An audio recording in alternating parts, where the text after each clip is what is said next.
मुरादाबाद के civil lines स्थित चंद्रनगर में रहने वाले राजीव गुप्ता की बेटी शिवांगी गुप्ता यूक्रेन के टर्नोपिल सिटी की टर्नोपिल यूनिवर्सिटी में एमबीबीएस थर्ड ईयर की छात्रा है।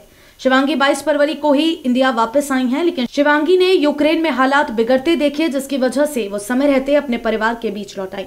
छात्रा शिवांगी गुप्ता ने बताया कि यूक्रेन में हालात काफी समय से खराब चल रहे हैं और अब और हालात खराब होते चले गए, जिससे पढ़ाई फिर से ऑनलाइन शुरू हो गई। इस बीच शिवांगी ने अपने पापा से फोन पर बात कर इंडिया वापस आने के प्रयास शुरू किए और 22 फरवरी को शिवांगी वापस इंडिया आकर अब अपने माता पिता के साथ हैं। शिवांगी यूक्रेन में फंसी अपनी साथी छात्राओं से फोन कॉल और वीडियो कॉल के माध्यम से उनका हालचाल ले रही हैं। उन्होंने बताया कि इस वक्त वो सभी बेसमेंट में चले गए हैं, उनके पास खाना और पानी भी ज्यादा नहीं बचा है। सभी लोग बहुत बुरे हालात में रह रहे हैं, जिसका वीडियो भी यूक्रेन से उनकी दोस्त ने भेजा है, जो हमें भी दिखाया गया। आगे हालात और ज्यादा खराब होने की संभावना है।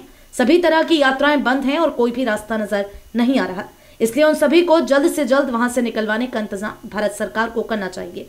मैं टर्नोपिल नेशनल मेडिकल यूनिवर्सिटी से पढ़ रही हूँ, ये टर्नोपिल में है और मैं थर्ड कोर्स में हूँ। मेरा ग्रुप 357 है। मैं 22 फरवरी को पहुँची हूँ शाम को 4 बजे। वहाँ पे मेड पैप से पैनिक शुरू हो गया था काफ़ी बच्चों में, तो हमने डीन से काफ़ी फोर्स किया, लेकिन डीन हमारे मान नहीं रहा था। तो फिर हम लोगों ने अपनी प्रिकॉशनली सब तैयारियां शुरू कर दी थी। तो हम लोग डॉलर वगैरह लेने गए थे, वहाँ पे नहीं मिल रहे थे हमें डॉलर।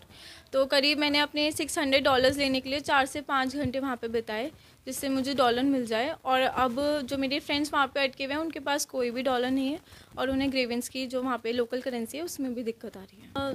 जी, तब तक नहीं थे ऐसे, लेकिन हाँ हम लोग वहाँ पे देख रहे थे कि पुलिस वगैरह जो है वो रेगुलर सर्कुलेट हो रही थी और चेकिंग भी कर रहे थे। एक बार जब हम अपनी क्लास के लिए जा रहे थे तो 2 पुलिस इंस्पेक्टर जो हैं वो हमारी बस में भी आए। उन्होंने हमारे कार्ड भी देखे, जो हमारे स्टूडेंट कार्ड है, वहाँ पे पोस्टविद कार्ड चलता है, वो भी देखा था वेरिफिकेशन के लिए। तो और हमने अपनी सिटी में भी काफ़ी टर्म्स वगैरह देखे थे कि जा रहे हैं सब। बट हाँ, 22 फरवरी तक ऐसा कोई भी पैनिक नहीं था वहाँ। मैं और मेरी फ्रेंड एक आस्था, हम दोनों साथ में आए। वो भी इस वजह से आए क्योंकि हमें नहीं लग रहा था कि अब सिचुएशन स्टेबल होने वाली है, क्योंकि भले ही यूक्रेनियंस बोल रहे थे कि 8 साल से चल रहा है, कुछ नहीं होगा कुछ नहीं होगा, बट इन 8 सालों में ये पहली बार हुआ था कि डिफरेंट कंट्रीज़ ने अपने सिटीजन्स को वापस बुलाया। तो इसी चक्कर में कि हमें अपनी लाइफ ज़्यादा है, और दूसरा हम एम्बेसी की बात मान रहे थे। हमने काफ़ी बार अप्रोच किया एम्बेसी से कि सर हमें क्या करना चाहिए। तो उन्होंने बोला कि अगर आपको लगता है कि आप चले जाएं तो आप चले जाइए, हमारी भी पर्सनल एडवाइस है कि आप लोग यहाँ से निकल जाएं। लेकिन कुछ बच्चे जो थे वो यूनिवर्सिटी की मान रहे थे, इसलिए वो वहाँ पे रुके और अब वो एट लास्ट फंसे। वहाँ पे इस टाइम सब लोग बेसमेंट में हैं, फूडिंग की दिक्कत हो रही है और बच्चे घबराए हुए हैं। वो बोल रहे हैं कि हमें जल्द से जल्द यहाँ से निकाला जाए, क्योंकि जाहिर सी बात है क्योंकि अभी डीन और रेक्टर जो हमारी बिल्डिंग के हैं, जो हमारी यूनिवर्सिटी के हेड है, वो भी ज़्यादा रिस्पॉन्स अब नहीं कर रहे हैं। बेसमेंट में कुछ नहीं है, बट सिंपली यह है कि एक शेल्टर है, वहाँ पे कोई आपको फैसिलिटी नहीं मिलेगी और ठंड काफ़ी रहती है वहाँ पे, -11, -12, -27, और इस टाइम पे बेसमेंट में रहना इज़ नॉट अ ईजी। नहीं, बिल्कुल भी नहीं।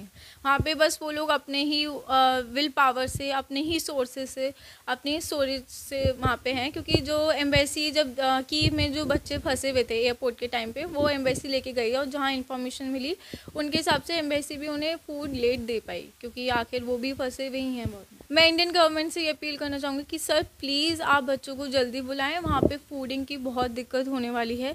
सबसे ज़्यादा इम्पॉर्टेंट है पानी। अगर पानी नहीं मिलेगा, एक बार को खाना नहीं मिले तो बच्चा झेल सकता है, लेकिन खाना नहीं मिलेगा तो बच्चा झेल सकता है, लेकिन पानी नहीं मिलेगा तो बहुत दिक्कत हो जाती है। तो प्लीज़ सर, प्लीज़ आप बच्चों को बुलाएं। सच में काफ़ी पैनिक कर रहा है। मैं लगातार रात को सुबह 4 बजे से मेरे पास कॉल आ रहे हैं कि प्लीज़ आप कुछ करो, आप इंडिया में हो, and I really request Indian government to please take a step as quick as possible. हाँ बिल्कुल, मेरी एक फ्रेंड है, कीव में है वो, और सेकेंड ईयर में है, और उसने बोला कि उसकी बिल्कुल एक बिल्डिंग छोड़ के ही एकदम बम ब्लास्ट हुआ था, और वो ये तक बात कर रही थी कि पहली बार मैंने मौत को इतने करीब से देखा है, और इसके मतलब वो बहुत ज़्यादा डर गई है। सब लोग एक जगह पे ही हैं, कह रहे हैं किसी तरीके से हम यहाँ से निकल जाएं, बस यही प्रे अब तो।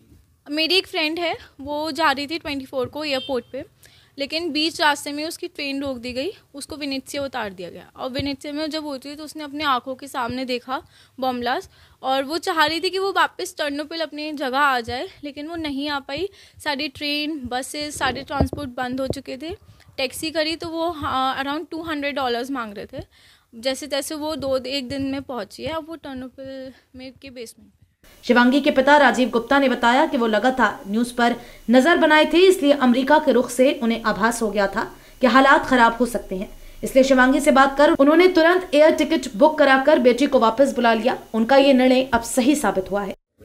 जिस हिसाब से बातचीत चल रही थी वो हम टेलीविज़न पे भी रेगुलर देख रहे थे, तो जनरल ओपिनियन तो यही थी कि कोई प्रॉब्लम नहीं है, ये केवल धमकी वगैरह चल रही है, कुछ नहीं हैगा। लेकिन हमें ये लगा कि चाहे कुछ भी हो जाए बच्चा घर पे ही सेफ रहेगा। तो हमने अपनी बेटी से कह दिया था आप किसी भी तरीके से अपना अरेंजमेंट करो और आप इंडिया आने की जो है अपनी व्यवस्था को तैयारी रखो। नहीं, हमने सबसे पहले तो फ़्लाइट बुक करवाई, चाहे कितने भी हो रही थी। हमने सबसे पहले फ़्लाइट पे जो है अपना फोकस करा। जो भी फ़्लाइट, बल्कि हमने रात में शायद 1:30 या 2 बजे जाके हमें फ़्लाइट की जो है बुकिंग मिल पाई थी। तो हमने सबसे पहले फ़्लाइट बुक करवाई इसकी। हमने इसको 19 फरवरी को हमने बुक करवा दी थी और इसको जो है 21 फरवरी की जो है बुकिंग फ़्लाइट मिली थी। हाँ, ऐसा लग रहा था क्योंकि अमेरिका वगैरह जिस हिसाब से बात कर रहे थे और हमें मालूम है कि अमेरिका केवल भपकी ही दे रहा था, अफ़गानिस्तान में भी उसका रोल अच्छा नहीं था। तो हमें ये लगा ये लोग तो सपोर्ट नहीं करेंगे, लेकिन इसकी वजह से जो है यूक्रेन को गलतफहमी हो रही है कि हम सपोर्ट ले लेंगे। और यही वजह थी कि वो हमें लग रहा था कि रशिया जो है उसको अटैक करेगा ही करेगा और यूक्रेन को अपने कब्जे में लेना ही लेना है उसे। इस वजह से हमने जो है अपनी बिटिया को वापस बुलाने की सोची। रोज़ चल रही थी, रात को रोज़ बेटी भी हमारे कोई फेवर कर रही थी कि हाँ आप जो सोच रहे हैं वो बिल्कुल सही सोच रहे हैं, यहाँ पे सिचुएशन जो है वो ब्लास्ट ही होनी है, फेवर में नहीं होनी है। हमारे को जो मिलने जुलने वाले हैं उन लोगों को भी जब पता चल रहा है तो वो लोग भी यही करें कि आपने अच्छा डिसीजन लिया, टाइमली डिसीजन लिया है। बहुत खुश है।